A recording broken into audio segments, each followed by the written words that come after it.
Love it. Tell you I haven't done that for a while, Pete. Tell me about it. I don't think either of us have. But look, welcome everyone to a very special loaded Mag NUFC transfer show.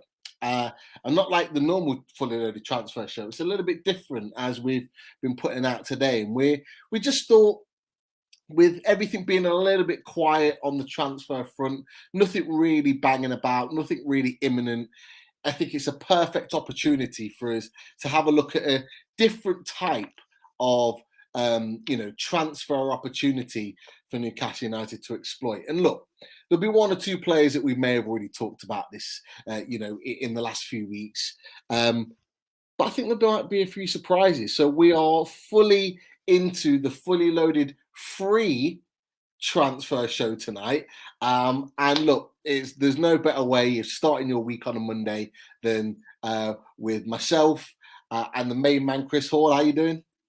All good, mate. All good. Yeah, I was really looking forward to this week, and I was intrigued, Pete, because as you say, this is a new show, and it all feels very weird, doesn't it? Because we've had the Ekatike links, we've had the Botman links, we've had the Ericsson links, and it's all gone very quiet, hasn't it? And I think there'll be a lot of fans out there who will, totally trust the owners and believe in them and be really content with how things are going.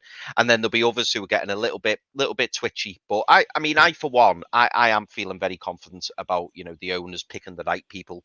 And let's be honest, Pete. Other than Botman, we've not heard the owners come out and say that they're after ABC or whatever. They're keeping the cards very close to the chest, and who knows, their main targets could be getting discussed as we speak. I mean, we're only going off journalists and we're only going off what we've read and what we've seen. It could be that we just bring in a fantastic signing that none of us have been speaking about, none of us were anticipating. So whilst everything's kind of up in the air and everything's so quiet, I think it's a great idea doing a show like this because let's be honest, if we're talking about keeping within financial fair play and we're talking about improving the squad and the underbody of the squad, it's not just the starting 11, it's the players underneath that 11. What better place to do that than to look at the free transfer market? Definitely. And look, we will get started shortly. But look, so many already in the chat. Welcome tonight. Obviously, Gary's in the house. Paul, I know Paul Gallant was on about half an hour before the show because I saw his comment pop up, which is brilliant. And it just shows the commitment to Loaded Mag NUFC. We absolutely love it. David Cook was also in pretty early too. Lots and lots of regulars in the chat. Welcome to you all. And as always, make sure that you get your questions in. If there's a player that we haven't yet talked about, get them on there because we will discuss it during the show. Now, interesting. Look, we haven't really planned this, Chris. So how do you want to work it? Do you want to work through the team or do you just want to go random players? Like, how do you want to go tonight? I mean, entirely up to you, Pete. I mean, if you wanted, I suppose we could do positions. If you're looking at your goalies, defense, midfield, or do it in reverse. I suppose we could do that because it might tie in. Then I suppose if we're talking about say wingers, we might bring one in and then go, well, if we want him, then we probably don't want him. But whatever way you want to do it, Pete, if you just want to fire them off, that's absolutely fine by me. Okay, now this is a player that we discussed probably back in November when the takeover was still very raw to us. That a player that we that I think we should be after. Now, he wasn't able to play at the time, but is a supremely talented goalkeeper, and it's Onana from Ajax. Now. There is some speculation, and I did mention this a few months ago that he was or has agreed to sign with Inter Milan. Now, what's interesting about this and a number of other deals at the moment in Italy is that it hasn't been signed off yet. So, as far as we're aware, come July the 1st, Onana is still available. Now, he was on a drugs ban. He's missed a chunk of this season, but his drugs ban, as far as I'm aware, is finished. He's available. What are your thoughts about Onana? A few years ago, semi-finals of the Champions League with Ajax. You know what? Every time we say his name, I just think of that. Is it Havana song? Yeah, I Oh just keep wanting to go, oh, Nana. Nana. Oh, Nana, na, na, na. Oh, that one. I was thinking the Rihanna song. Oh Oh, no, Nana. no. Oh, yeah, there's that as well. I mean, we'd have a ball with the songs, wouldn't we, Pete? Absolute ball God, if we signed them. Yeah. too right. Too right, mate. Um, to be honest, Pete, I mean, I've obviously heard of him. I've seen him maybe 3 or 4 or 5 times on the telly. I must admit, I've not really scouted him very much in terms of looking into his capabilities. The backstory you've just told is a little bit worrying. I know he's a very very talented player. I know that because obviously there's a lot of clubs interested in him. We've talked about the number one being upgraded, whether that be in terms of a competition for Dubravka, or whether we look to bring in somebody who's ahead of a Dubravka and basically say, if you want your place back, you've got to fight for it. I mean, I'd be open to him. I mean, as I say, I don't want to go into too much detail on him because I haven't watched him all that often. I've got to be honest, and I don't know all that much about him. Pete, maybe you could expand on that a little bit more. But from the reputation and the fact that I know he is highly thought of, I'd be interested in him. I just wonder that backstory, like you said, obviously about the drugs ban and stuff. I just wonder whether he is a player who, I don't know. He could be a bit of a lad, let's say. I don't know whether we'd want to bring in a player who could potentially get into bother in the future. I mean, what are your thoughts on that, Pete? Um, Personally, I don't see it. I think it was a big surprise when the drugs stuff came out at that particular time. But I just see a player that's got immense talent that in a position that we're clearly looking to strengthen. Yeah. And look, Yeah. I'll pop his stuff up if you can see it Go on on, the mate. screen. Go on, yeah. 26 years old, Cameroon international. I've actually gone with here the Eredivisie's stats from last season, 2021, rather than 2022, because he's missed so much. But you can look, obviously, his performances are good, solid performances.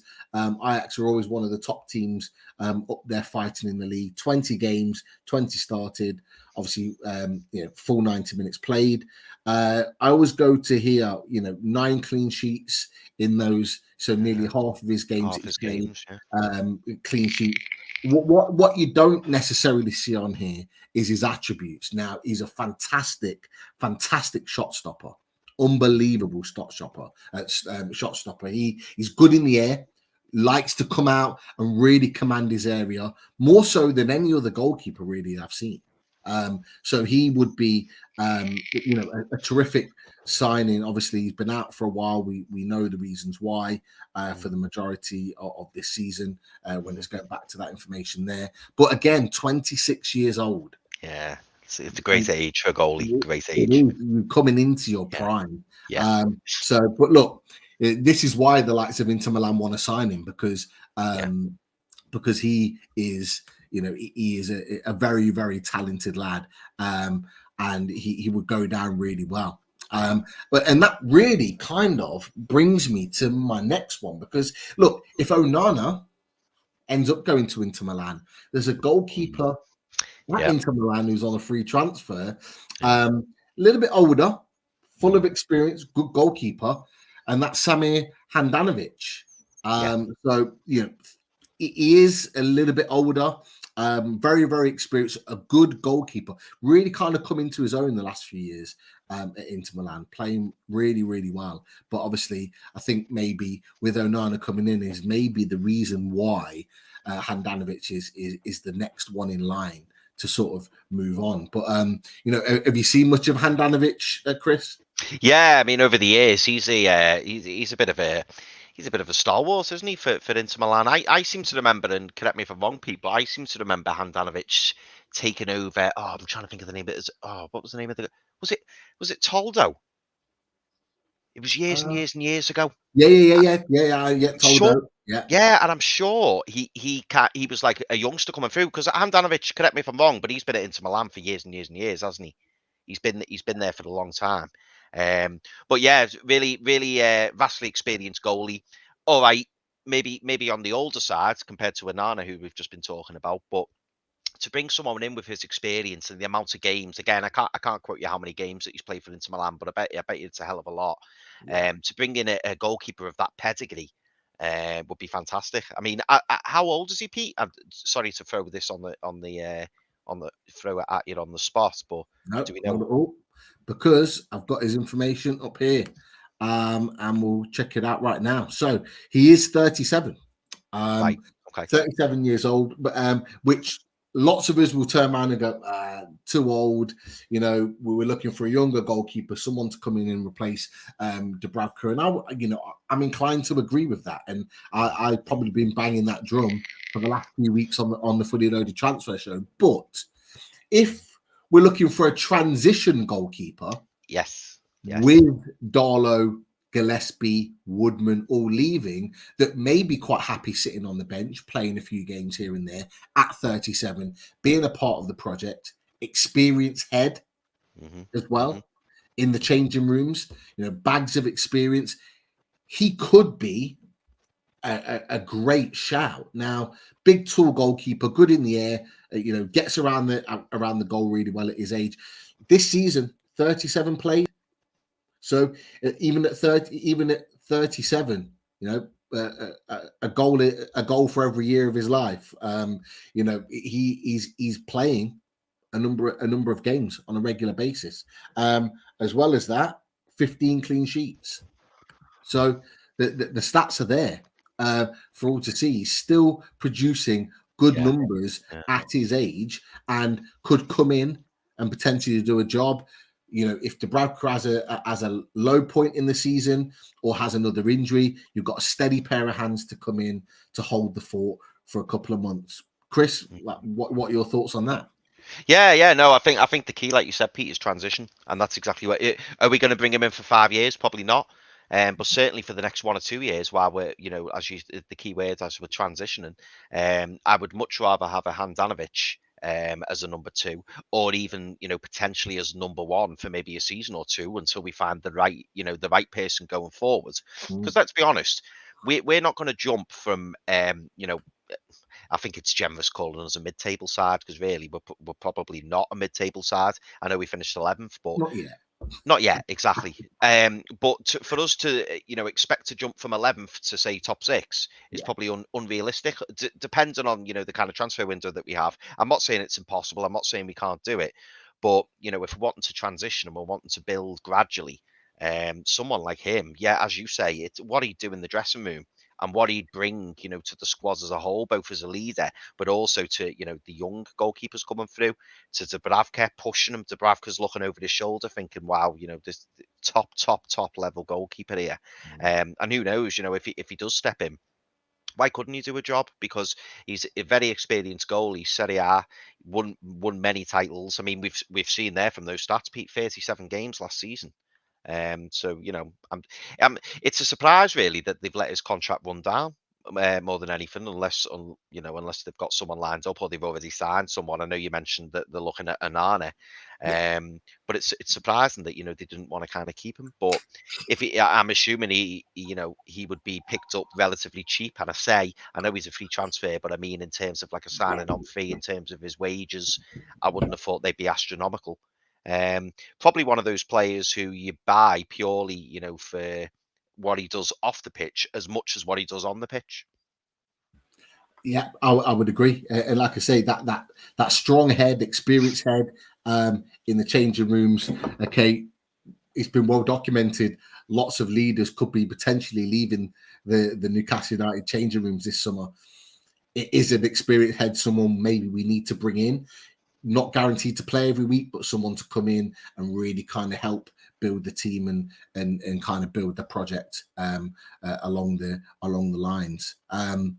Lots and lots of questions coming in about other transfers. There was one point in talking about other goalkeepers alongside Onana with like the likes of Lafont.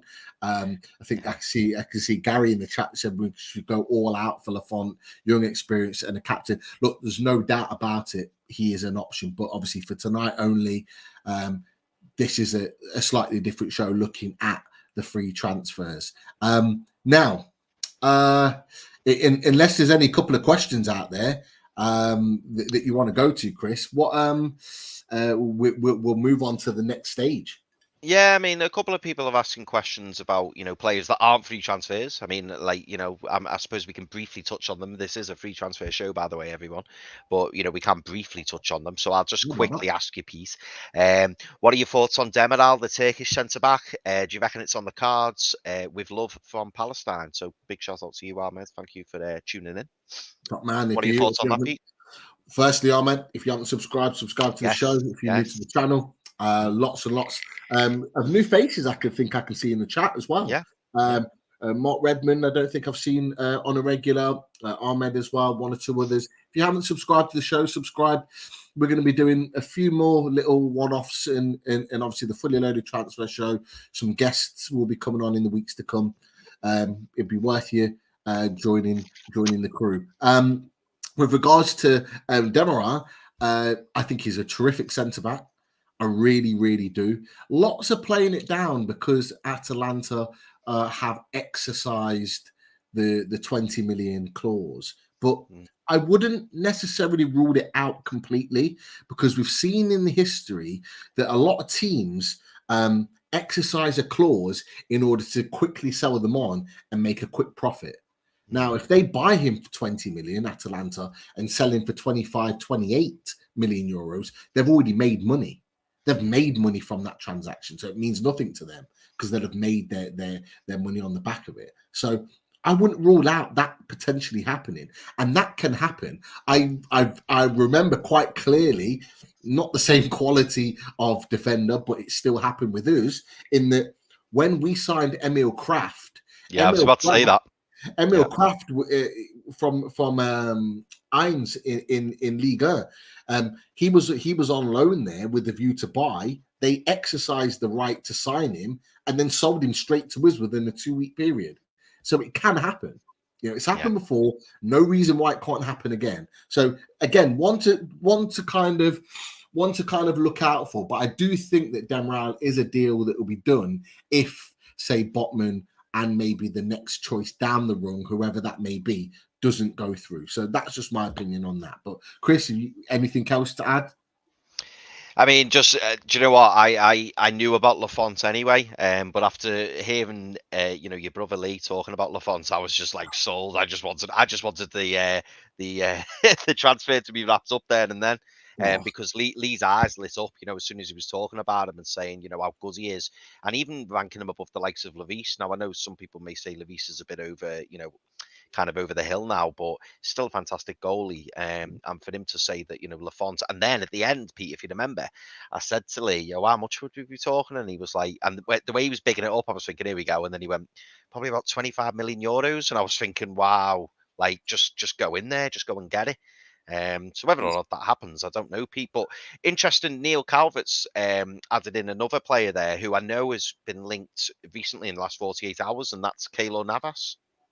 Yeah, not free transfer, but a player that PSG, and I spoke to Lee about this a number of times. PSG want him off the books.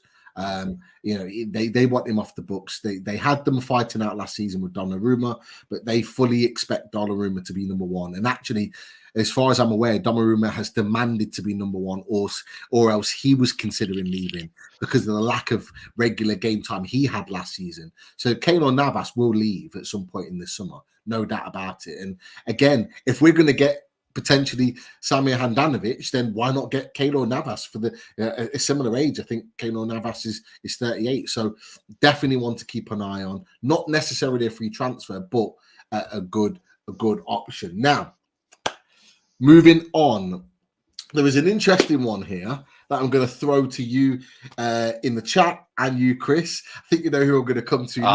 No, I was going to throw it at you. Well, depends on what it is. We're going to go to centre backs next. Oh no, it wasn't him then. No, we're going to go to centre backs. So, an interesting one that I didn't realise was on a free transfer, and we may know him quite well.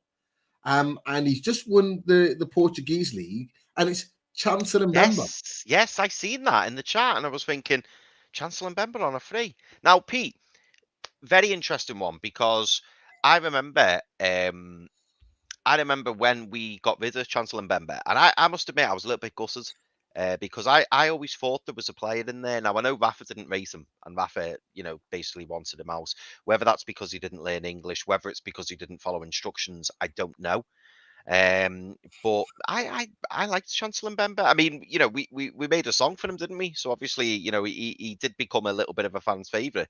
Um, and he's gone away. He's played in Portugal with Porto. I believe he's done very well. I think has he won a couple of titles or just the one title? Yeah, won a couple. He Yeah, won yeah, not the season. I think not sure if it's the season before or a couple of years before, but he's got a couple of trophies under his belt. yeah, Being able to win the league, played Champions League football, and played yeah, very well in the Champions yeah, League as well. Got to the latter stages a couple of years ago, knocking out the likes of Juventus yeah, on the way. A yeah, yeah, Cristiano Ronaldo Juventus as well. So look. A talented boy. Now there was lots and lots of cloud in it under why he left, talking about him not learning the English language, not really fitting into how Rafa Benitez plays. But let's face it, we're not a Rafa Benitez side anymore. no, We're we're a not. progressive side. I'll put this to everyone in the chat right now. I'll put this to you, Chris. Would you take Chancellor Mbemba as an alternative at right centre back instead of Jamal Lascelles? Yes. I thought you were going to say Fabian Schär. I would take him over. I'd take him over Jamal Lascelles. And from what I remember, Pete, and correct me if I'm wrong, Chancellor Mbemba was reasonably comfortable on the ball as well. Mhm. I found. I mean, sometimes people would say like he hung on to it a bit too much, and we had our hearts in our mouths at times because he would. From what I remember, he would hold on to the ball quite a lot. But I liked him. I thought he was a solid defender, and there's not, to be fair, there's not many defenders that I would turn my nose up at over Lascelles. I've got to be honest. There's not many.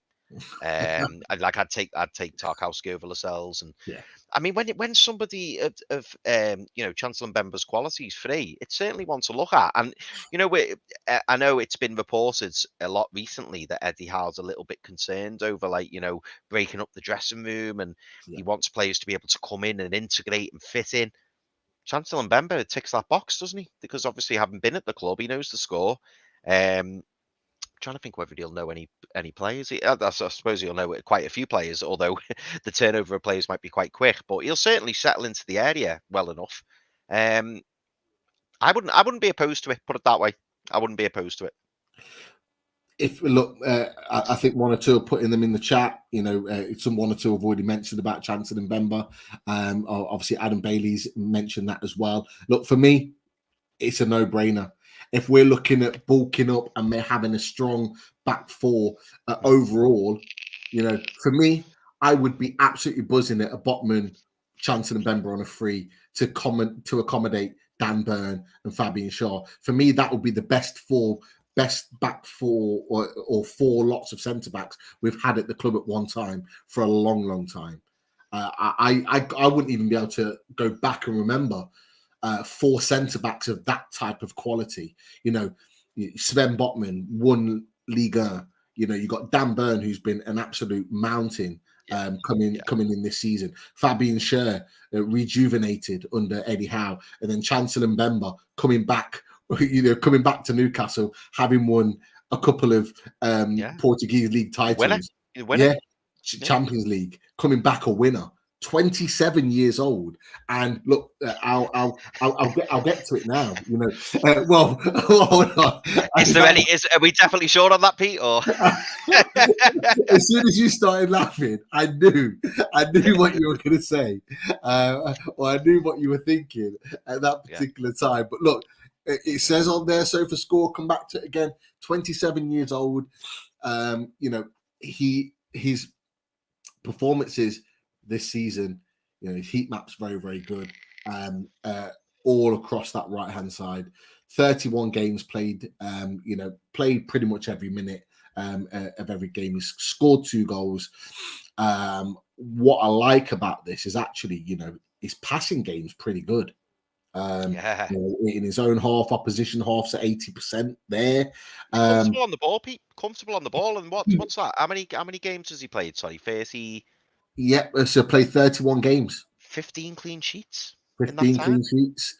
His interceptions are pretty good.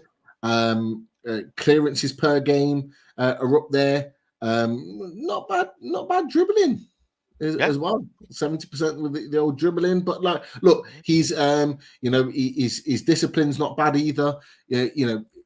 Relatively good in terms of playing quite a few games. Only in October, a little bit of an injury just there. But look, hey, he has played well. He's played well, and even in the Champions League, played 5 games in the Champions League this season. Going down the information. Again, passing rate was pretty good. Tackles, not too bad either. Only 1 clean sheet, but it's the Champions League, let's face it.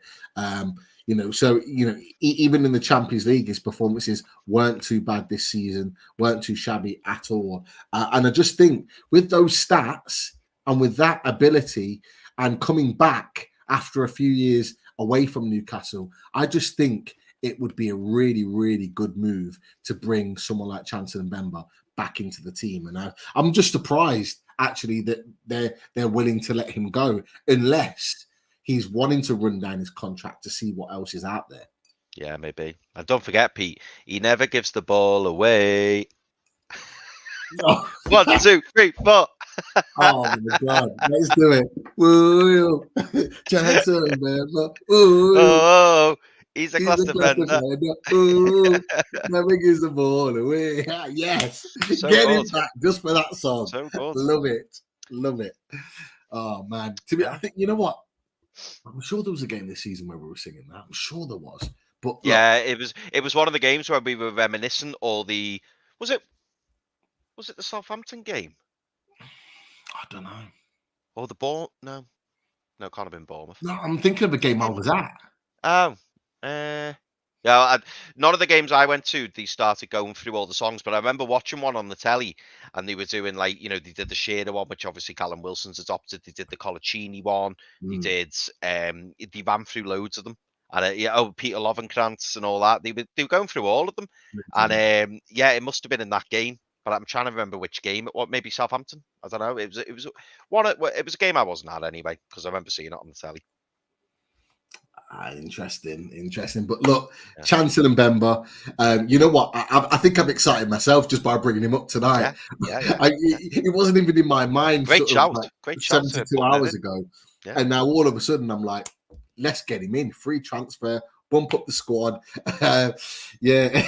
Mark in the chat, as always. Welcome in tonight, Mark. 87 this coming July. Probably so, but Mark, I think you'll agree with this. Better than Lascelles? Oh, he's going to agree with that, isn't he? He's going to agree. I'm just putting it out there. I think, Chris, you were in full agreement. Mark, let's see what your thoughts are about that. Hashtag not my captain. Yeah, even at 87 years old. He's in. There he is. Sign him off. Get him in there. Yeah. Quality. But like I said, on the sofa score, the stats don't lie. A very good season. Another Portuguese title under his belt. Let's see what happens there. Now, look, we've got a few other centre-backs to look at. I mean, Tarkowski, we know about him. Maybe on the verge of going to Everton. Don't really want to spend too much time going over old ground. Ben Mee as an option. Would you take him? I would take him. I think he's probably the unsung hero in the Burnley backline, because I know a lot of people big him up quite a bit. And again, it just goes to show, Pete. I know we don't want to get onto the subject of Burnley, but it just goes to show, doesn't it? Like what are Burnley playing at? They've signed. Well, obviously they had no choice but to let Chris Wood go. They've then brought in Weghorst, who's now got a clause that says he can leave, so he's going to leave for probably around the same figure that he joined. Tarkowski's going on free. Ben Mee's going on a free. I worry for Burnley next season. I really do. Dwight McNeil's going to want out. Number of key concerns there for Burnley, but Ben Mee, he's a solid player. A lot of people speak very highly of him. Obviously, you don't end up being the captain of a club by accident. Must be a really good leader in that dressing room. Again, would I take him over Lascelles? Yes, I probably would. Although, to be fair, I think he plays on the left-hand side of the centre-backs, doesn't he? Because Tarkowski plays on the right. Is Ben Mee left-footed, Pete? Yeah, left-footed centre back. It's So another option, isn't it? A little stopgap for 1 or 2 years. Why not? Definitely, but look, Ben Mee is going to be one of them that is only if the likes of Botman and maybe two or three other It'd be further down the line. don't materialise. That's for me. An interesting one on here. One that I know Dan Lawless likes a lot, and I'd be surprised if he leaves. And it's Ogbonna, at centre back. Literally could be walking out on a free transfer. Whether they snap him up on a improved deal and keep him at the Olympic Stadium, we don't know. But would you take Ogbonna? Have you seen much of him this season, Chris, to think that he could be a player that could come in and do a job? Do you know what? I've not. Obviously, I don't focus highly on West Ham games, but from whenever I've watched them, I've never been. I've never been like opposed to him or anything like that. And my only concern, Pete, I suppose, with certain free transfers, especially if you don't know much about them, is I wonder why the likes of West Ham, are happy to let him go on a free. I mean, obviously, it looks like they've wrapped that deal up, doesn't it? Is it Aguerd? I seen him being interviewed before, and obviously he's going to be coming in to replace Ogbonna. It just always concerns me a little bit. And am I right in thinking, Pete, that West Ham signed Ogbonna from Juventus? Oh, not sure. I'm not sure where the signing is from. Could well be there. I could be wrong, but yeah, I don't know. I don't know with Ogbonna. I mean, and again, I imagine his wages would be quite high. I could be wrong. I'd probably prefer to go with the likes of a Ben Mee. I don't know why I'm basing it on that. I just feel like he's a bit more of a steady Eddie. I don't know whether Ogbonna's got a mistake in him. I know he's a big, powerful lad, and as I say, from what I've seen of him, I wouldn't be like saying, "Oh, I don't want him," but he's not a player. When obviously when you brought him up, I didn't think, "Oh, we must go for him." It just worries me that West Ham have allowed his contract to run out. Or maybe, like you say, maybe like a Ben Mee, maybe he's just said, "No, I'm not signing a new contract," and he's waiting to make his next move. Who knows? Out of interest, Pete. Again, I keep throwing questions back at you, don't I? But how old is he? Is he late 20s, early 30s? Probably early 30s, I'd imagine. Let's find out. I'd guess about 31. Could be wrong. I think he could be in the early 30s, but let's find out. See if the chat find out before I do. It's all about this transition period, though, isn't it? It's all about bringing in players who are going to improve us for the next 12, 18 months. And like I said at the start of the show, improving that underbelly, improving the players who are going to be sitting on the bench or potentially coming in for cup games or coming in when we've got an injury or a suspension. It's about improving all levels of the club, not just going, "Oh, we need a better 11. Let's have this 11," and then keeping the players who are still understudy now. That's not what we want to do. We want to improve as a club. He's 34. He's 34. Wow. Okay. Well, that explains it then. Yeah. That explains it. Wow. So, 34. And he's had a few injuries, so maybe that's the reason why. So maybe looking at, rather than him being a first choice, probably a backup. But again, an interesting option there. I also brought the Mackham bastard up, Jason. But look, I'm not going to talk about him too much because decent player. Could come in and do a job. I think a little bit similar to the likes of Ben Mee and one or two others. Could come in and do a job, but maybe we're looking at in a different pool. Do you know what else put me off from him, Pete? I forget. I'm trying to remember who the player was. It was either Diaby or Ekitike. It was Diaby or Ekitike, and there was a highlight reel, and they literally put Denier on his arse. It was the one where they go to shoot and he just slides across and they just wait and then just put it in. So yeah, for that reason, then. Yeah, get him off. Dumb. And look, we have looked at a few players that are in this sort of it can't have been Diaby. It must have been Ekitike. Yeah, it must have been. Yeah, we're looking at the upper echelons in terms of age gap with one or two players, with likes of the Ogbonnas, Handanovic, Ben Mee, so on and so forth. But I'm going to come to a centre midfielder now that I spoke to Lee about, and he's incredibly excited about hearing. And I messaged him earlier and just said, is he leaving PSG? And he was like, I bloody hope not, because he's a talented boy, but his contract's out in the summer.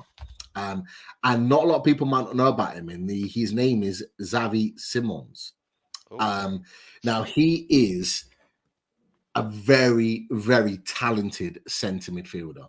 Very talented centre midfielder. He's a young lad, only 19 years old, Dutch international. And if anyone wants to know why Gini Wijnaldum hasn't been playing or being considered at times in games where he's been on the bench and he hasn't got on in games, it's because of this man. Now, this man, Xavi Simons, hasn't played a lot of football. He hasn't played a huge amount of football, but the potential is so big there for him that he could be one of those players that we're talking about as the next big thing. Now, for me, and we might not know, people in the chat, yourself, Chris, we might not know too much about him, but from what I've seen of him and from what I've watched of him in the short periods of times that he's been on the pitch, he looks incredibly exciting. Now, I think if we were to get someone like him, a young player, he'd be ready to come into the first team. He'd be ready to come in and fight for his place. I would put him alongside. He could be ready to be where Sean Longstaff finished the season. Like for me, I think he could be that good. And look, I think there's huge potential there. I think it would be a big kind of statement if we went out and got someone like Xavi Simons and brought him to St. James's Park and really said, look, you're 19 years old. We're going to give you the games, give you the minutes to play alongside the likes of Bruno and potentially Paqueta or whoever we bring in. And you're going to be around good players and we're going one way. And we want to bring you with us to the top. So look, I'll let you see. I'll let you see that one or two stats. The stats are quite limited, I have to say. But if you've watched him as a talent, he is there. So like he plays predominantly kind of in the middle, but on the sort of right hand side, he's played further forward in an attacking three when he's come on. Only played 6 times, 21 minutes sort of per game. So as I've said to you, not played a lot, but they rate him at PSG very, very highly. Okay. Passing is good. Long balls, chip passes, all very, very good. Can get stuck in challenges as well. Hasn't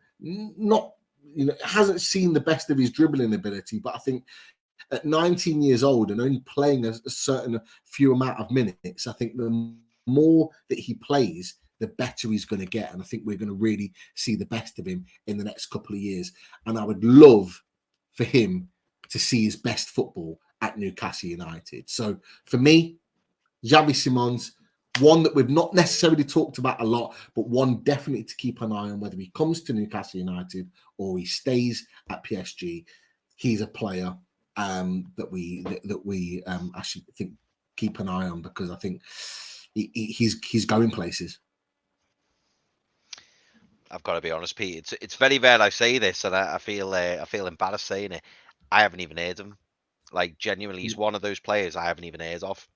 But my old famous saying, anyone who's at PSG can't be a bad player. And as you say, if he's getting brought on as a sub ahead of the likes of Gini Wijnaldum, then obviously they must rate him highly. Out of interest, Pete, has he refused to sign a new deal? Is it just the facts?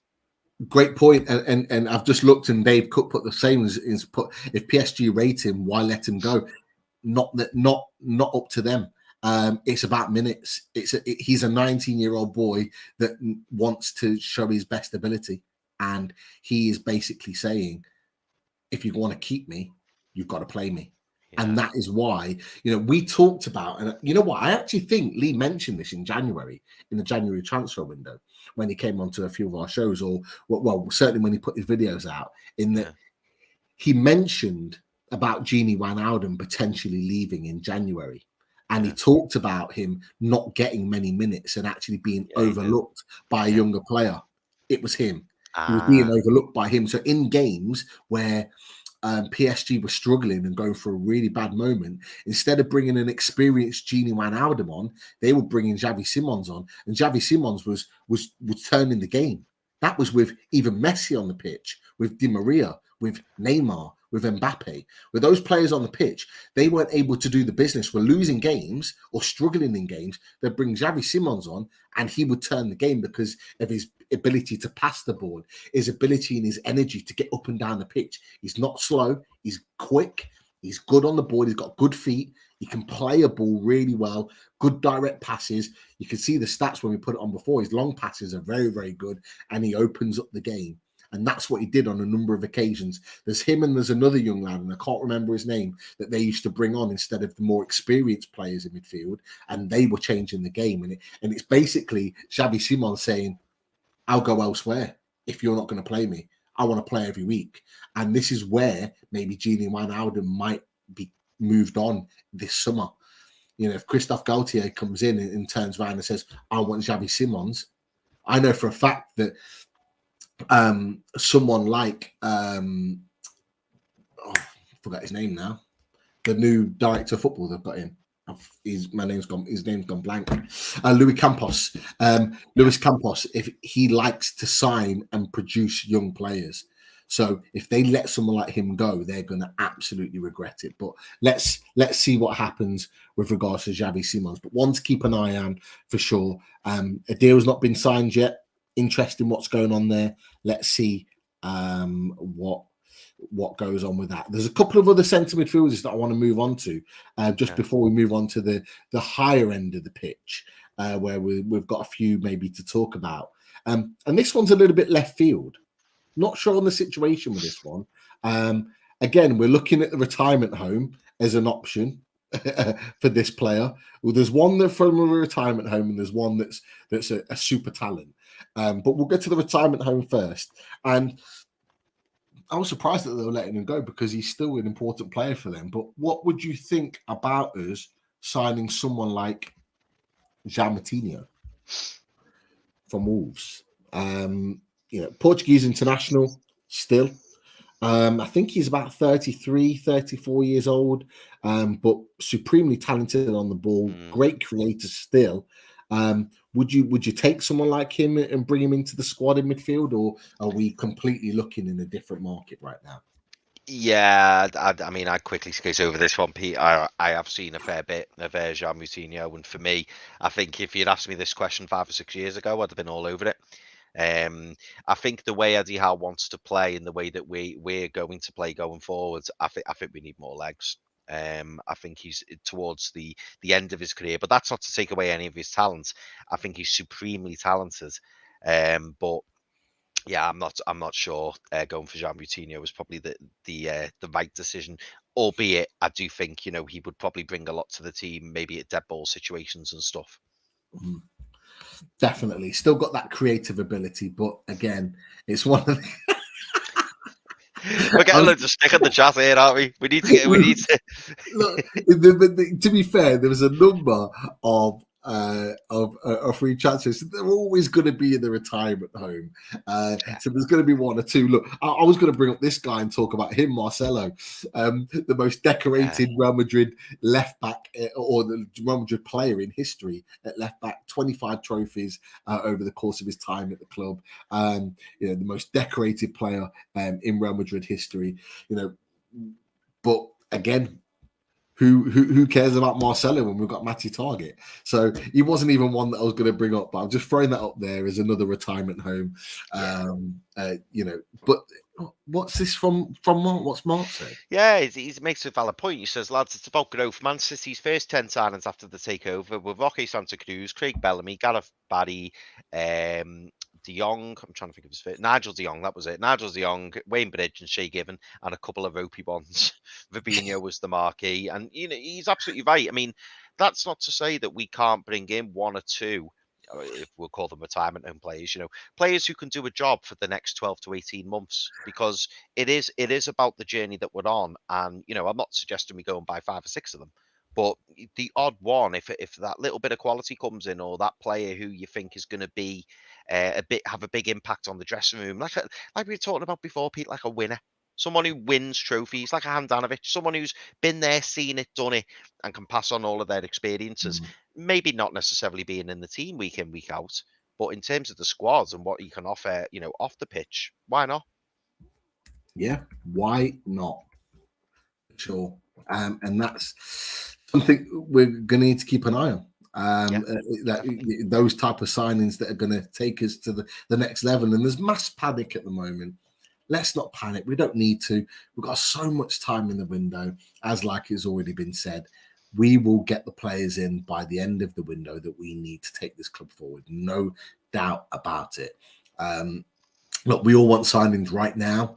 We'd love to hear some breaking news. In fact, there's a little bit of news that came out. It's not a free transfer bit of news, but I got a little DM from Marty Ested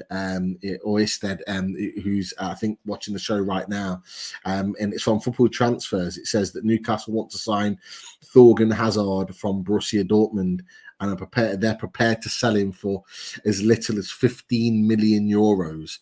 Which is an absolute steal for his ability. I think he's about 28, 29, but can play off the right or the left. Talented boy.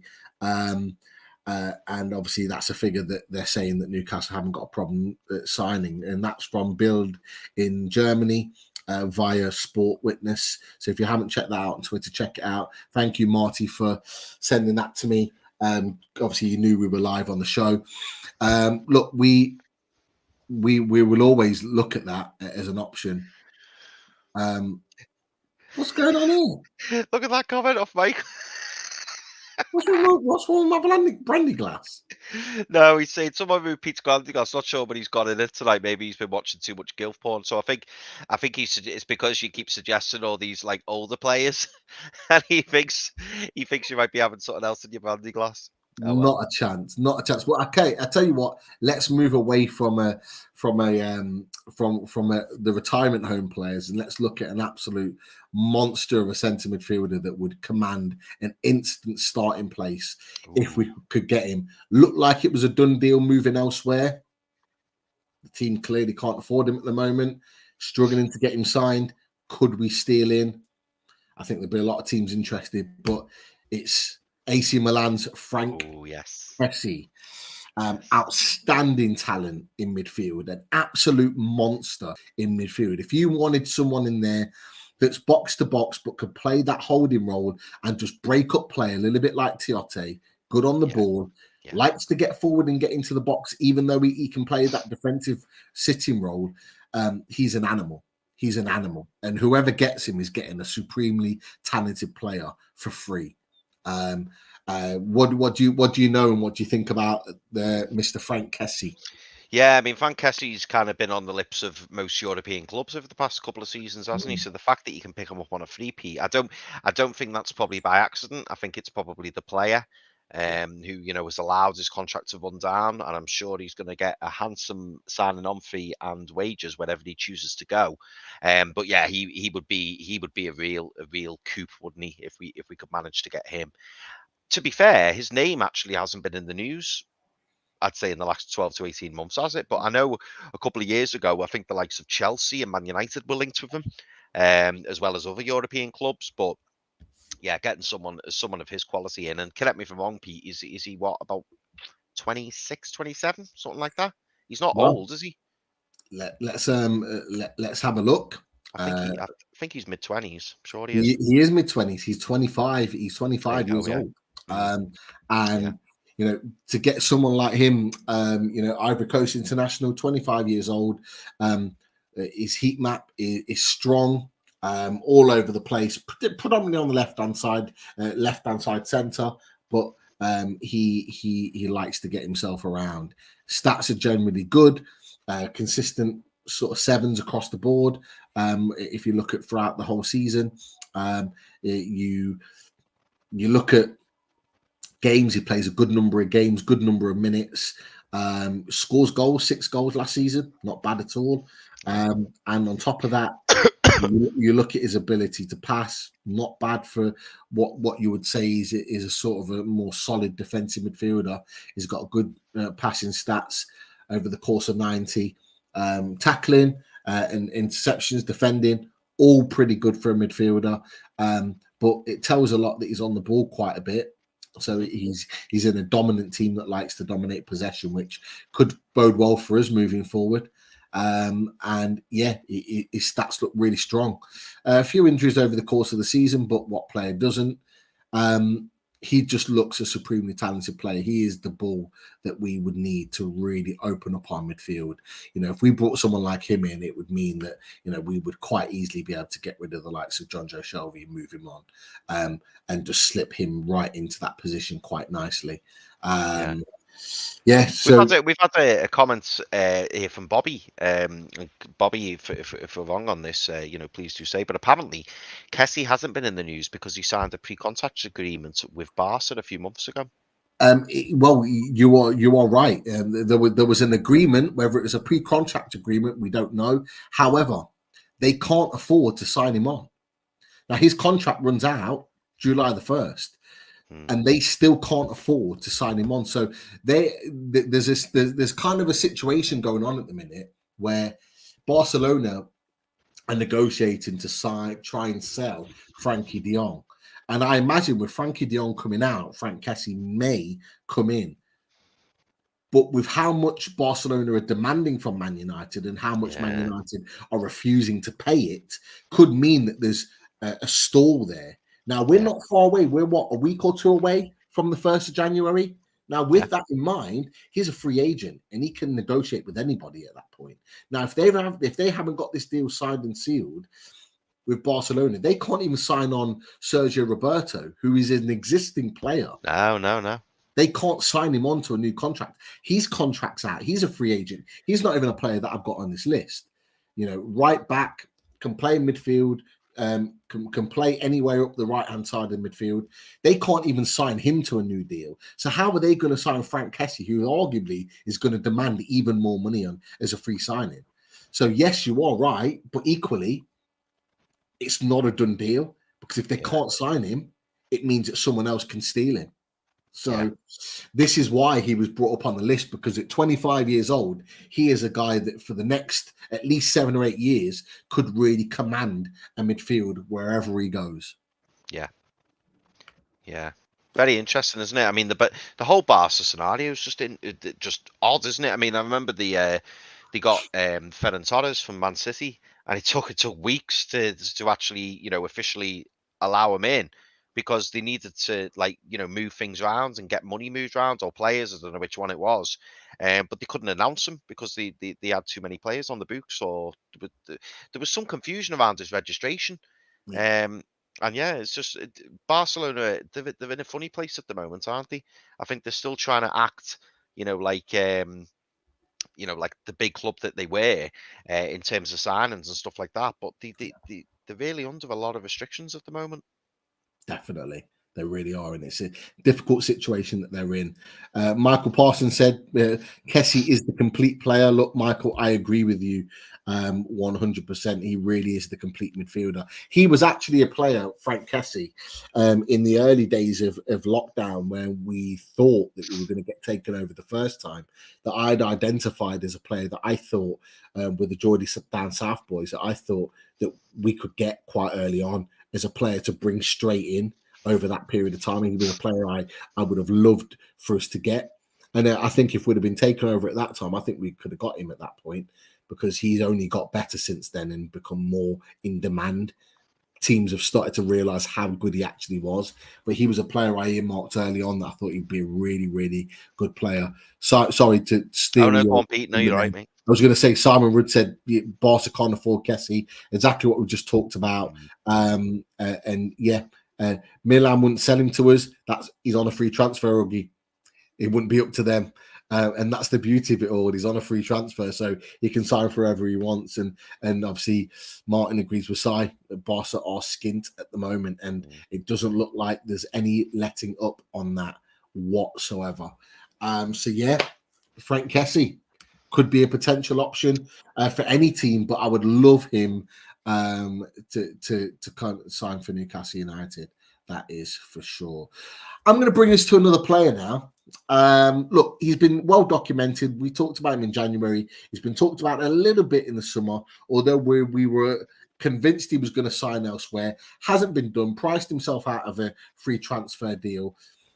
I want to know what your thoughts about this player is in terms of where he could actually go, because I'll be honest with you, I've got no idea.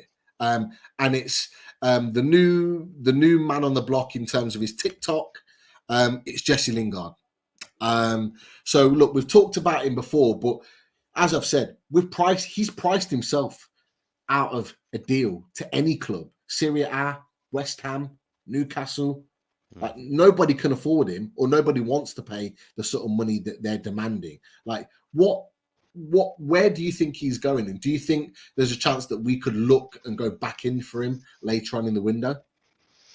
I think he's a player we'll revisit. Obviously, there was initial interest in January. I do wonder whether he is one of those players, Pete, that you said a while back was kind of a now or never. So someone that we went for in the January window because he was available. He's someone who would do a job for us. Probably more medium term. So in terms of the rest of last season and maybe this season coming. But I certainly wouldn't expect us to sign, the likes of Jesse Lingard and give him like a 3 or 4 year deal. I'd be surprised at that, because I don't. My biggest concern with Jesse Lingard is the fact that he can blow hot and cold, and he is a player who strikes me as having a lot of interest in things outside of football, and that bothers me a little bit. I don't, you kind of want your football players to concentrate on the football while they're playing football. Obviously, I'm not saying they shouldn't have interest outside, but in many ways, Jesse Lingard is better known for what he does off the pitch than he is on the pitch at times. So that concerns me a little bit. And when you hear about the kind of salaries that he's asking for, like 150 plus grand a week, it's crazy. It's crazy money, and no doubt there would be one heck of a signing on fee as well. So I also struggle. I also struggle to see where he'd fit in our team as well. I do predominantly see Jesse Lingard as like a number 10, someone who plays just off the striker, and I'm not sure that that's how we're going to play next season. So I'm just not sure. Tony's just made a fantastic point there, saying not sure if he has the attitude. I think that's a fair comment to make, Tony. I really do. Yeah. Someone else there, Sensible World of Sport, has said Elliot Anderson over Jesse Lingard all day, which is an interesting point, but it kind of goes back to we know next season, I think it's going to be 9 subs next season, isn't it? And you're allowed to make 5 substitutions. Would you rather see the likes of Elliot Anderson be thrown on and given an opportunity? I'm sure he's probably going to go out on loan, but if you look at the amount of money it would cost to sign Jesse Lingard, I just wonder whether the deal would work for us. I'm just not sure. I think that loan deal would have been ideal, but to have him permanently on the books, I'm not 100% sure on him, Pete. It's a difficult one. Like you look at, you can't help, and I don't know if you feel the same, Chris, and everyone in the chat. You can't help but look at what he did at West Ham and think, if he could do that for us, wow, what a player we've got on our hands. But then you look at, like, I went onto Instagram the other day, and I don't really go on Instagram very often, but I clicked on it, and the first thing I saw was him in the middle of Times Square doing the old jailings, whatever it is, and he's doing his little dance, and he's basically announcing himself on TikTok, and he was like, really? Like, you're trying to find yourself a new club, and that's what you're doing. It's like, but and look, I've got mates that I grew up with since secondary school that are season ticket holders at Man United 10, 15 years, and they don't like to say bad words about any Man United player, but the one thing they've said is that players like Pogba, players like Lingard, for as committed as they were in terms of they came through the ranks at Man United, they tested a lot of Man United fans' patience because of their social media antics and not doing it on the pitch and spending more time doing that. And I don't think, look, if Man United fans can get wound up by that, I think we as Newcastle United fans, certainly on social media, would love it initially. If he came in and did his TikToks and his Instagrams, I think initially we'd love it because he was part of the club. But if he didn't start putting the performances in, and he started kind of, if he wasn't pulling his weight like other players did, then I think we'd get on his back very quickly. You see what happens with ASM and Helios, his new game Helios, and people are saying, oh, why is he not focusing on his game? Why is he focusing on the Helios and all that stuff? Jesse Lingard's probably 10 times worse than him with social media. So you can imagine how much we jump. I say we, not us as individuals, but as a collective fan base. Yeah, would jump on him on the back of that one. Oh, I completely agree. You're absolutely spot on when you say that, because I know a lot of my Everton mates. They were given Alex Iwobi down the banks. Alex Iwobi is constantly on Instagram apparently and uploading pictures, little silly dance videos. Now, when he's playing well, that's all well and good, and everyone loves it. Oh, look at that, that's great. If you're not putting the performances on the pitch, you're not getting the goals, you're not getting the assists. People are going, "Hang on a minute, mate. What are you doing? Like, concentrate on your game." And that can quickly turn against you, and then all of a sudden, and when the fans turn against you, Pete, at any club it's bad, but especially Newcastle, I often wonder sometimes if there's any way back, because if he's not putting the performances in, or he's getting dragged off, and we all know he's on 150, 180, 200 grand a week, fans aren't going to forgive that. They're just not, because it doesn't represent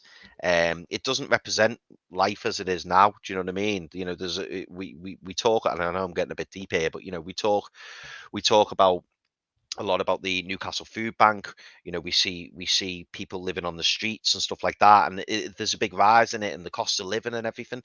And then you've got football players who were there to do a job, and then all they're doing is not focusing on the job and seemingly not bothered, and the pictured out enjoying themselves, which they're more than welcome to do, but there's no need to really post it all over social media, especially when you're not doing your job properly.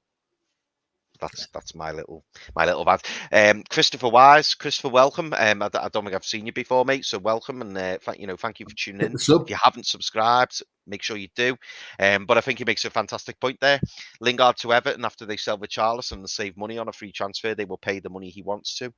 And I think that's a fantastic point. I think Jesse Lingard is going to end up moving to a club who will sell a player for a big fee and will basically say to him, "Oh, we'll give you whatever we want." I think we've seen that potentially in the James Tarkowski deal. I think James Tarkowski and his agents have thought, "Oh, let's try and get silly wages." And because of a free transfer, clubs like Everton will go, "Oh yeah, we'll pay that." And I think Newcastle have gone, "No, you're 60, 70, 80 grand a week, that's your tops." And because they want that extra amount, I think that's why we've walked away. And I think that's why James Tarkowski won't get done. Yeah. Or the likes of. Yeah. I think it's a really good point. Interesting that actually I've seen a couple of things with Lingard being linked with Everton over the last few. And yeah, it's an interesting one to keep an eye on. But he's certainly a player to keep an eye on, because a former England international, someone that would love and be trying to get back into the World Cup squad. And Gareth Southgate loves him. Doesn't love someone like Dan Burn, who's playing out of his skin. Doesn't love Matty Targett, who's probably been one of the best left backs in the second half of the season, but loves Jesse Lingard, that's played 3 minutes for the last 7 months and is more likely to get in the England squad ahead of those boys that are doing the business. Look, I'm going on a bit of a rant here, but I guarantee you, if Dan Burn and Matty Targett were playing left centre-back and left-back against the likes of Hungary, we would not have lost that game. Guaranteed. Those boys are proper, solid England players that should have got into the squad. And I'm sick and tired of Gareth Southgate prioritising players that are his boys, that have come through the under-21s, that are all pally with him. He's not choosing players based on quality, and it frustrates me, because I'm looking forward to the World Cup, and I thought before this round of games that we'd have a genuine chance of winning the competition. But the fact that Gareth Southgate's selecting the type of players that he is, that are out of form, that are not playing well, in any other country, Harry Maguire doesn't get into the England squad. It's as simple as that. Dan Burn's a shoo-in, and Dan Burn improves the current England team, as does Matty Targett. That's my rant over, but I just needed to get that out there as we were talking about Lingard in the England internationals, because it frustrates me. I'm a massive supporter of England. You boys know it. I put some tweets out over the course of the summer. Me and the boys, always as tradition, go out and watch the games. And I'm going to be frustrated if we are picking players that are not up to scratch, ready for a big World Cup that really we should be looking to win. But I think that's absolutely right, Pete, what you're saying. Okay, so we talked about Jesse Lingard. You know what? I'm a little bit hesitant to bring up some of the retirement home players. Oh well, there's one player, Peter, who I definitely want you to bring up. Definitely. And You you'll know probably what? know I what don't I'm even talking know who about. it is, so you can see the players. Click them on. Click them on for me. Hang on a minute, Click mate. the player on that I you seen his want to picture and I click was just on. like, yeah, all day long. And I would never say no. This guy. Hatim Ben Ballon d'Or Arfa. Arfa. No way would I ever say no to Hassan Ben Arfa. Even if Hassan Ben Arfa was about 43, I would still say bring him in. Like Pete, still now, and some people may find this baffling, still now my all-time favorite player. The only player who I watched play, and literally as soon as he got the ball, I thought he was going to do something. Now, Maxi, at times, I was thinking to myself, "Oh God, this is going to be the new Ben Arfa." I look back now and I think, do you know what? I still don't. Hand on heart now, I still don't think Maxi's anywhere near Ben Arfa's level, even now. Because with Ben Arfa, Pete, as I'm sure you'll remember, he picked the ball up left or right, jinking in and out, but it was the end product. It was the end product. Like I remember now being at Goodison Park, and he scored that screamer with Tim Howard in goal. I think it was September 2010.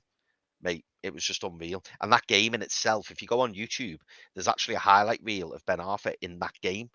And he was, I think it's like 3 or 4 minutes long, and he was just unreal. Just little jinx, sending players the wrong way, turning the shoulder, everything. It was absolutely superb. And then if you remember, I think it was the game after, we played Man City, and I think it was weirdly we spoke about him before. I think it was Nigel de Jong who just like ended him, and then he got that big long injury. We just signed him permanently. Oh no, I think we were due to sign him from Marseille, and in the end we made the deal permanent. But I was panicking, thinking, oh God, we're not going to sign him because he's injured. But I think we ended up doing the deal, and I think we ended up getting him for something like 5 million. And what a player! I know there'll be people out there who say, I'm being a bit of a romantic or whatever, but I don't know what it is about him. I still think, attitude, not great. But on the pitch, he absolutely produces. So I'm sorry, retirement home or not, I'd have Hassan Ben Arfa. Love him. I knew you were going to pick. I knew you were going to pick Hatem Ben Yeah, Arfa. I just love him. It's part of the reason why I put him in there, because I Yeah. knew that he was the guy that you were going to go for, because he's just a supreme utility player. Even at 34, 35 years old, he is. He's just one of those players that would come in and still tear it up and still have magical moments for Newcastle. And I have to say, I think that the fans would welcome him in and really kind of love him. The goal against Bolton Wanderers from his own half, he just took it on. And look, it's not the only time he's done that. He scored another goal similar against Blackburn in the FA Cup. That doesn't get the publicity it deserves, because you could argue, Pete, the Blackburn goal in the FA Cup was better, because he literally sent in about a 10 or 15 yard space. He sent like 7 players for a hot dog. Unreal. 100%. It's Unreal. on a par. Those goals are on a par. You know what I love about it? It's like he gets in a real triangle, about 3 or 4 players, and he does a little drag back with his left foot. Just he goes to cut in and shoot on his left, and he goes to shoot and he drags it back and cuts back inside, and then just whips it right into the near post, but right up into the net. Oh, what a goal! It's because it was the FA Cup. If that was the Premier League, that'd have been. They'd have still been like showing that goal now. You're right; it doesn't get the justice that it deserves. But he was a special talent. I think Michael's being fair there. Michael, you're bringing us all back down to reality here. You're absolutely right. Hatem Ben Arfa is a player I would love to come back to the club to finish his career. It's purely sentimental, though. Now his best days are behind him. Michael, that's a fair comment. It's a fair comment. Look. I'll ask you the question. I'll ask Michael the question. I will ask everyone that's watching the show the question. Knowing what you've seen from Ben Arfa, and look, he's done it at Nice. He did it at PSG in small stages. He did it at Rennes. Was he at? Was it Rennes? Yeah, he went to. They were the videos that were killing me, because he went to Rennes, and I think it was the move to Rennes that ended up getting the move to PSG. Yeah. Because and every week I'd look on Twitter and they'd be showing you all these jinx and everything. I was like, oh my God, bring him back. And then he got the move to PSG. And again, as soon as he reaches that point, he just ruins it, doesn't he? But wow, What a player. I know that you love Ben Arfa, but I'm going to put it out to everyone in the chat. You can answer this as well, Chris. I'm going to put it out to the chat. At 34 years old, would you, in a game where we're chasing and we need a goal to win it, or we need a goal to, or we need something, we need a little bit of an injection, do you bring on Hatton Ben Arfa, or do you bring on Jacob Murphy? Or do you bring on, providing that we get a right winger, Ryan Fraser? So I'm giving you three options there. Like, who do you bring on in that position? Now, look, Chris, I think you're slightly biased, so I'm putting it out there for everyone else in the chat. Who would you bring on? A 35-year-old Hatton Ben Arfa, knowing what he's potentially capable of, or do you bring on Jacob Murphy that's got the pace? He just runs, can't hit a barn door, but runs, or you got Ryan Fraser, who's probably more creative, a runner, works hard, creative in terms of getting whipping balls into the box. Like, who would you genuinely go for? That I think that's a fair question out of them all. So I tell you what, it's as a split. Pete, sorry to interrupt you. This is a split. I thought it'd be. I thought everyone agreed with me, but I don't think so. Fumby's saying hell no. Ben Arfa can stay gone. Murphy all day, and then we've got. He's having his on. He's having his on. He's got to be, surely. I'm coming for you, Fumby. There is no way that you would have Jacob Murphy ahead of Ben Arfa It was like, in the team. Like, the amount of times I saw him go for Jacob Murphy's head in conversations about players, there is no way he's going with Jacob Murphy. Love it. Gary Milliken saying Ren is Ben Arfa a kitchen fitter. Yeah, that may be my pronunciation. I thought Ren. I think it's pronounced Ren. I could be wrong, but yeah, Gary, he could be now. Who knows? Simon Wood saying Ben Arfa. Well done, Simon. Right answer. Geordie Toon for life. No, it's fantastic in our past. Yeah, Ryan Fraser. It's fair. Connie Nielsen again. Ryan Fraser. Yeah.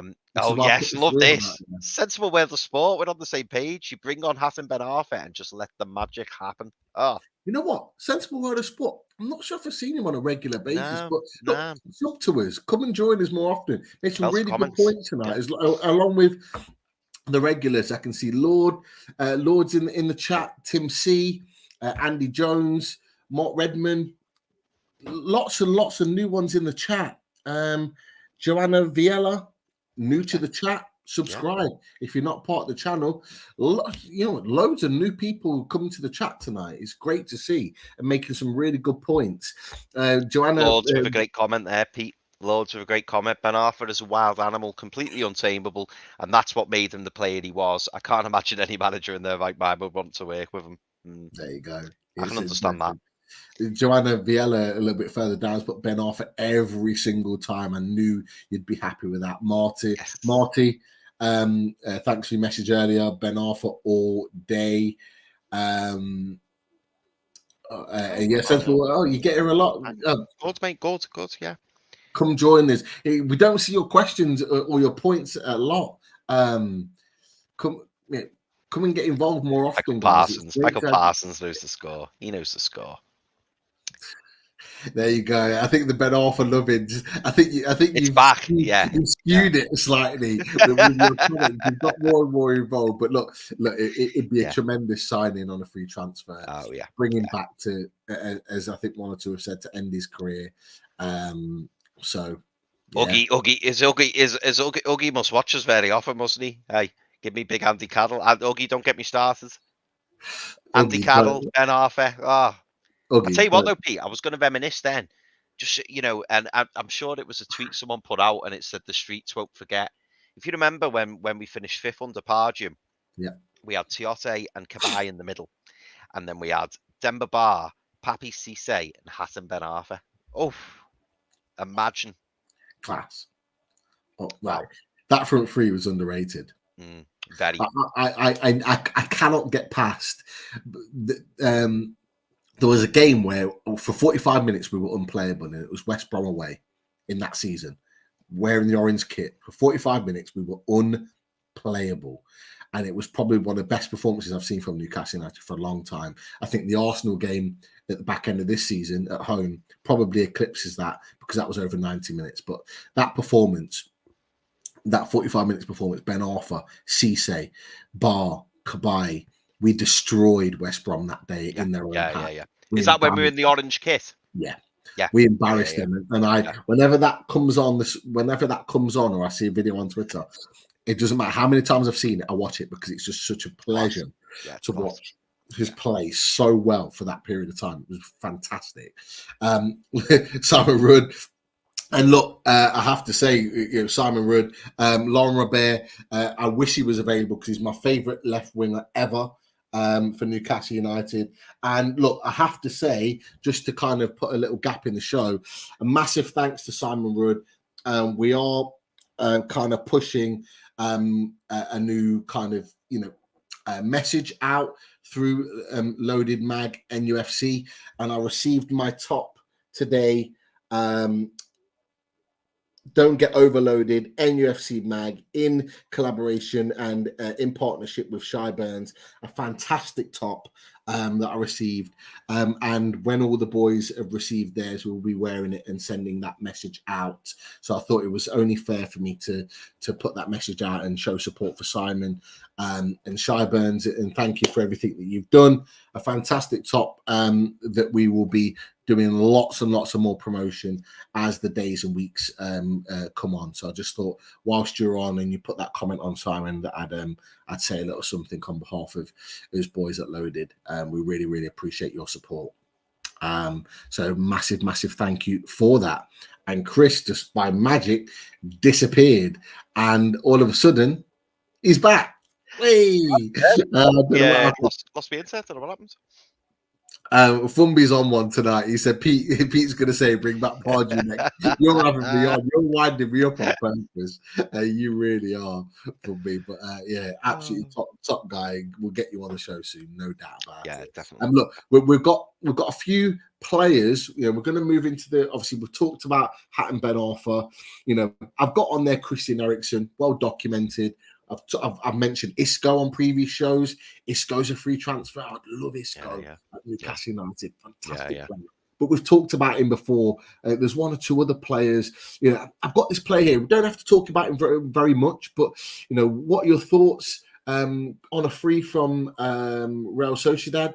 Adnan Januzaj, been linked with West Ham. Would you take him left, right wing? Skillful lad. Didn't really see the best of him in the Premier League. Would you take someone like that? Do you know what? I know he was a big prospect at Man United, wasn't he? And I think it was Moyes who let him go. I think it was Moyes. I could be wrong, or Van Gaal. It was one or the other. Never really fulfilled his potential. Still playing, obviously La Liga, Real Sociedad. It's not a bad standards. Don't get me wrong, but me personally, I think he's probably seen his better days. If we were to bring Adnan Januzaj in, I would be severely underwhelmed, put it that way. I wouldn't put him in the Gabriel Obertan bracket, but I don't think he's much further up than him, personally. I still think he's better than him, but that would be the kind of signing where I'd be a bit like, that is a very Ashley signing for me, if we brought in Adnan Januzaj. You went all, you broke. Oh, sorry. Am I back now? Sorry. Yeah. I think you broke for a second. I don't know if it was me. I hope it wasn't me, but it broke for a second. Probably me. But I agree. For me, I wouldn't personally have him, but he was someone different on there that I thought, oh, okay. Yeah. On a free transfer, would we look at him? I don't think we will. I think we'll look better than I hope not. There's lots of other people putting in comments. John Gandy's put, and I've got him on the list. I had him on the list, but I didn't bring him up. Tolisso from Bayern. What a centre midfielder. And you know what? I was so gutted on the last Fully Loaded transfer show when Lee said that Leon are looking at bringing the band back together and looking at picking him up on a free and bringing him with Lacazette to Leon. I'd be gutted. He is perfect for Newcastle United. I think he's 28, maybe 29, but he's a great player. And the only reason he's leaving Bayern Munich is because he's not playing regular football. And I just think he'd play regularly for us. And if we went in there and got him, but, well, I'm sure we're clearly looking in a different direction if we don't pick him up. Or maybe he just wants to return back to France. But again, you're absolutely right, John. Tolisso is a terrific player. Really, really good player. I put guys like this, Angel Di Maria, on there. Like he's not coming back to the Premier League. There's no way. He hates Man United, as do a lot of Newcastle fans. But he hates Man United the way he was treated in England. I don't particularly think he wanted to come to England. I don't see him coming to England. He's heavily linked with Juventus, and the likelihood of that being done is very likely. He's 35 years old. Like, he's had a great career, terrific player, but not probably the kind of player we're looking at. Ousmane Dembele. Going into the last couple of the free transfers, Ousmane Dembele still not attached to a club, more linked to Chelsea now than Newcastle, whereas back in December, January, it was heavily linked to Newcastle. So things have slightly changed here, but clearly not staying at Barcelona. We need a right winger. Would you be happy to take him despite his injury record? Yeah, I mean, there's a few things for him. It's the injury record, it's the wages he would command, and I also saw a video on Twitter, Pete. Someone pulled, I don't know if you saw it, someone pulled up to him in a car next to him, and they were shouting to him, "Are you going to Chelsea?" And he said he's happy at Barca, and then they said, "Oh, they went into a bit of detail with him, and he said, no, I'm staying at Barca." So I don't know if you saw that video, but yeah, no, I didn't see it. he's So I'll have to see if I can dig it out. But yeah, some random fella pulled up in a car and they were videoing him, and he just said, "Yeah, I love being at Barca, happy at Barca, not leaving Barca." So I was like, "Oh, okay, interesting." Wondering where they're going to get the money from to re-sign him, but that'll be interesting. Interesting, especially on those wages. Yeah. Well, if he stays at Barca, fair play to him. But I don't think he's signing for Newcastle now. But look, he would be a really good right wing alternative because his pace, his power, his ability on the board is without question. It's just the fact of, can you get him on the pitch long enough to see those abilities come through? That's just my opinion on it. There are others. I just want to get your thoughts really quickly on Juan Mata. I know we're going back into the retirement age, 33 years old.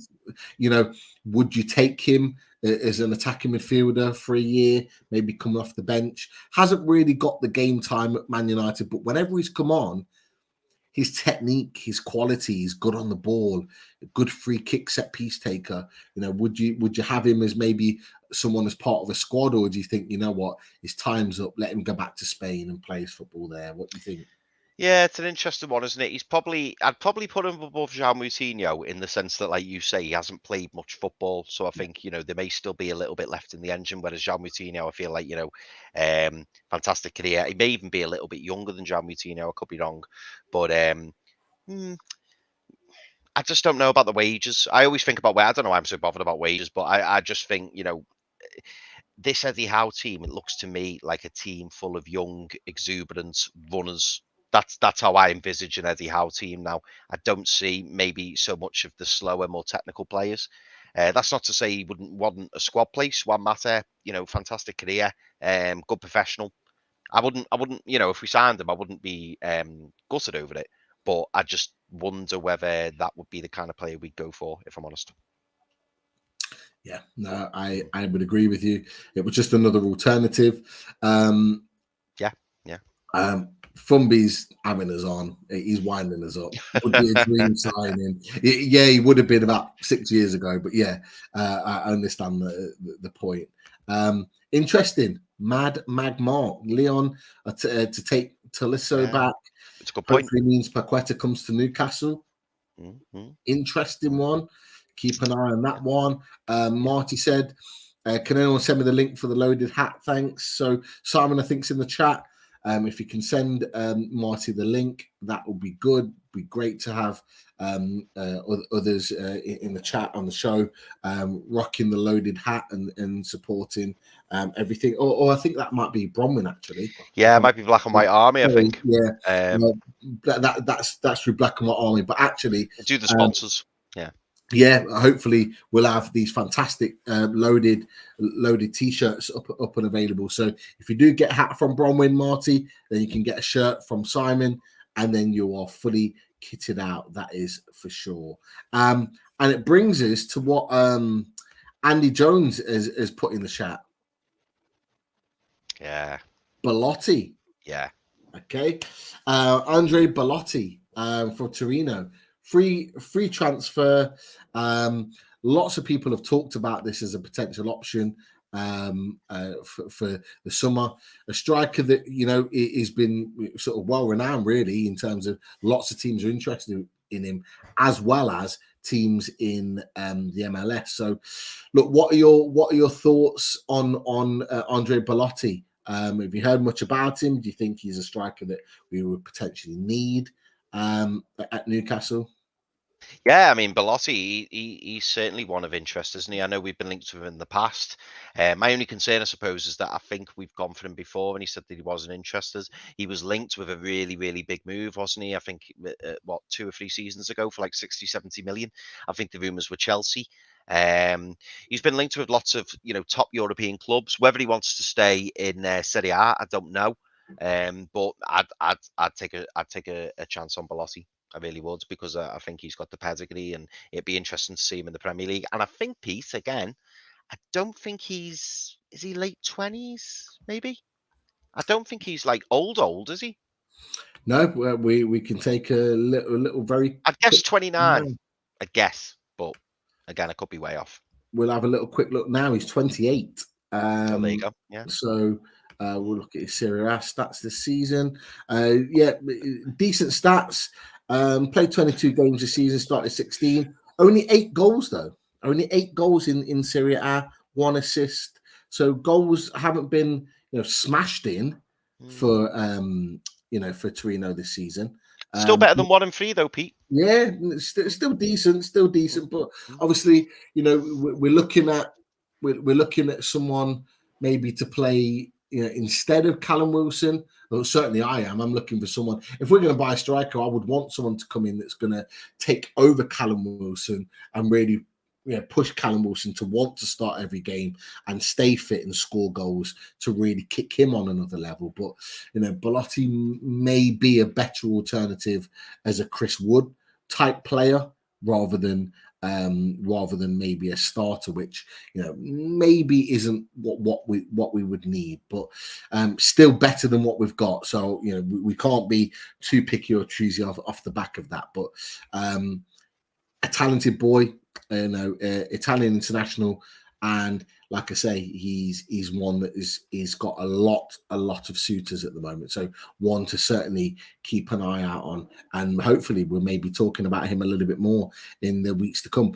Put it this way, in my opinion, with the links today with Dominic Calvert-Lewin, I would much rather Andre Belotti than Dominic Calvert-Lewin. Oh, yeah. That's my opinion with regards to that. But yeah, so look, interesting comment from Sensible World of Sport there.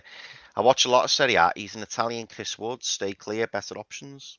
Just said that he might be a better option to Chris Wood, but very much a Chris Wood type of player. And whether we're looking at that type of player or we're looking for a more, you know, pacey, dynamic player. Rashford we've talked about before in the 1 year left on his contract. We'll see about that. There'll be more shows to come where we can talk about potential signings coming in from a striker's point of view. What do you make of that, Pete? Any truth in the rumours that if Botman signs Robin, that is a. He did come out of retirement though, didn't he? Sure, he did. I mean, not that Newcastle may want him, but I think Stephen Cameron's on about the Batman and Robin. It would be nice, wouldn't it? Yeah, Batman and Robin. Yeah, the duo. I think Robin is firmly done right now. I think he's happily retired, and rightly so. He's had a great career, personally. But look, that's it. That's it from the show. we've got loads more free transfers that we haven't even talked about tonight. Some in the retirement home, some not. But look, there's definitely worth a follow-up with regards to free transfers. Yes, Diego Costa was in my retirement home list. He was there for discussion. I didn't bring him up for that reason. But look, there are plenty more discussion. Actually, I've got some ideas of other sort of niche shows that we can bring in maybe in the weeks to come. We're looking at certain players and looking at certain deals. If we find a week where the transfers are quite slow and not moving, but I have to say, in the next week or so, we've got some fantastic guests lined up. We've got some fantastic shows lined up. We will be back very soon. We have, if I can find it, don't think I can find it right now, but we have the loaded Toon review. We're going to be on the Toon review show with the guys, or they're coming to us, in fact. And hopefully we'll have them all on. So it'll be a star-studded show. Yes. Looking at tomorrow night, I think it is tomorrow at 8. I think it's tomorrow night. Yeah. So get yourselves tuned in. Paul and the gang will be coming and joining the loaded lads, and we'll be talking all things Newcastle. But hopefully, we're talking about some breakthrough in the transfer news coming up. Of course, massive thanks to Simon and Shyburns, as we promoted before. Please make sure if you haven't already, you've subbed to the channel. We are 300 away from 4K. We are pushing for that 5K, under 300 away to hit that 4K. Come and sub to us if you haven't already. Come and show your support for Loaded Mag NUFC. We are a growing channel, but look, we're continuing to produce that content, and obviously become a member if you feel the need to as well. Retro NUFC. We've obviously got lots and lots of links to Retro NUFC. Come and support them. Bronwyn as well with 1881. But look, we will be back with lots more content coming up in the weeks to come, and we are excited about what we've got in store on Loaded Mag NUFC. That's it. That's the end of the show. We'll be back with more tomorrow, and in the week, Wednesday or Thursday, we'll have the Full Loaded Transfer Show. But until then, Chris, absolute pleasure having you on tonight. Great to chat to you as always. And everyone in the chat, superb as always as well. And we will be back very soon. You guys take care. Speak to you soon. Bye.